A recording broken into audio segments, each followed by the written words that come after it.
beberapa update kasus yang kita dapatkan sepanjang tanggal 29 Maret sampai dengan 30 Maret pada hitungan pukul 12.00.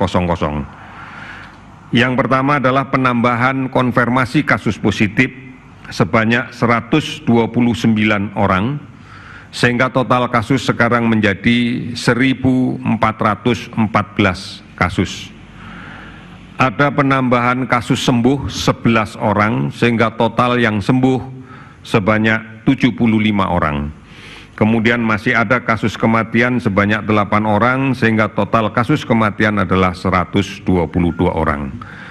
Saudara-saudara sekalian, oleh karena itu saya akan mengulangi bahwa penularan di luar masih terjadi, bahwa kasus positif masih bertambah.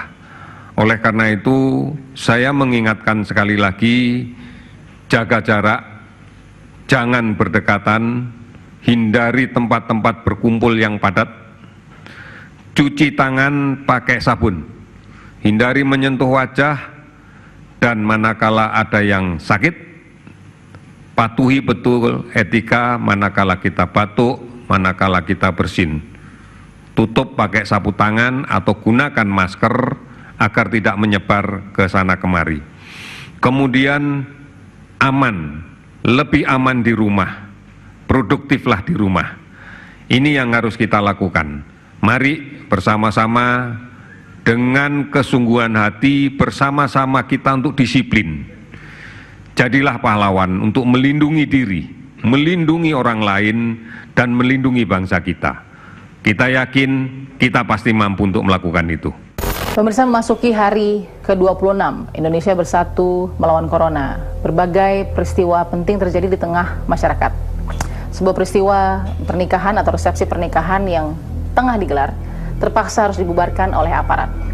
Sebenarnya imbauan dan instruksi ini sudah diberikan melalui pihak Pemprov dan juga Pemda setempat untuk tidak melakukan atau menggelar resepsi pernikahan. Ini dianjurkan untuk memutus mata rantai penyebaran COVID-19. Namun sayangnya beberapa pihak dari warga masyarakat tetap menjalankan upacara atau prosesi resepsi pernikahan sehingga terpaksa harus dibubarkan oleh aparat untuk alasan keamanan. Selain itu, tempat pemancingan yang biasanya beraktivitas ini juga diamankan oleh pihak aparat. Beberapa yang masih melakukan aktivitas memancing dalam tempat pemancingan harus dibubarkan karena berpotensi untuk melakukan kontak secara langsung dengan orang-orang yang tidak diketahui status kesehatannya saat itu.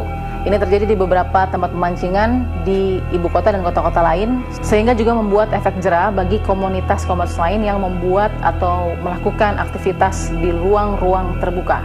Meskipun Satgas COVID-19 sudah melakukan penyemprotan di jalan maupun pemukiman untuk memutus mata rantai virus corona ini, namun masyarakat juga mempunyai kesadaran untuk melakukan penyemprotan ini secara mandiri.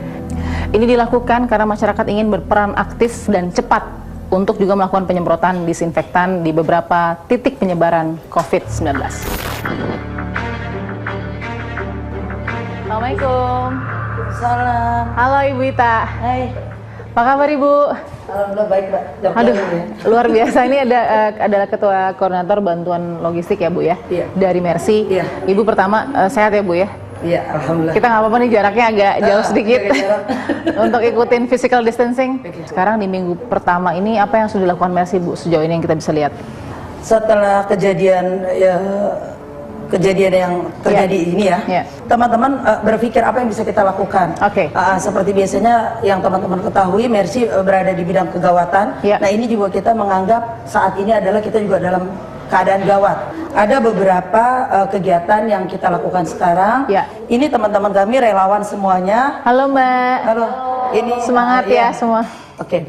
Relawan-relawan ini, teman-teman apoteker. Kita nggak apa-apa Bu sambil duduk ya Bu. Ini jadi kita harus pakai masker ya. Oke. Ya, silakan. Jadi ini gimana Bu penjelasannya? Oke, mungkin Rifka ya bisa menjelaskan ke Mbak Balkis proses pembuatan hand sanitizer yang Mercy buat. Oke, Mbak, bisa jelaskan ini apa yang proses yang dilakukan oleh Mercy nih untuk membantu bantuan logistik? Jadi di sini kita lagi membuat proses pembuatan hand sanitizer. Tentunya kita buat nggak sembarangan ya, kita mengikuti pedoman dari WHO. Komposisinya juga sudah kita sesuaikan sesuai dengan kebutuhan juga. Boleh langsung kita praktekin, Mbak? Ya, bagaimana prosesnya? Boleh. Jadi ini udah ada, tadi udah dimasukin peroksid sama alkoholnya. Nah, ini kita masukin gliserinnya. Oke, saya pindah ke situ ya.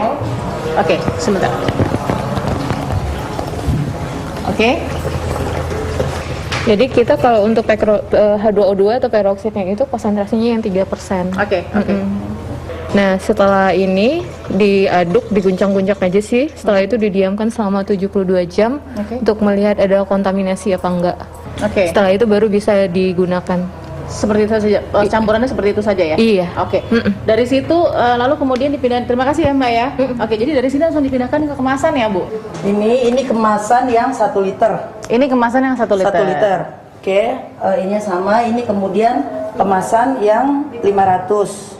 Ini yang dalam bentuk kecil. Ini yang berapa mili, Bu? Mohon maaf. Ini yang 60. Oke. Iya. Rencana ini akan kita bagikan untuk relawan yang ada. Kemudian nanti untuk yang relut isi ulang ya. Untuk isi ulang, teman-teman kemudian mungkin yang driver ojol yang datang ke sini. Ojek online bisa ambil di sini. Bisa. Kalau mereka relut ya, artinya mereka nggak bisa habis gini, tapi mereka isi ulang. Punyanya udah habis, nanti bisa isi ulang. Jadi botol-botol yang sudah beredar jangan dibuang gitu ya, Bu.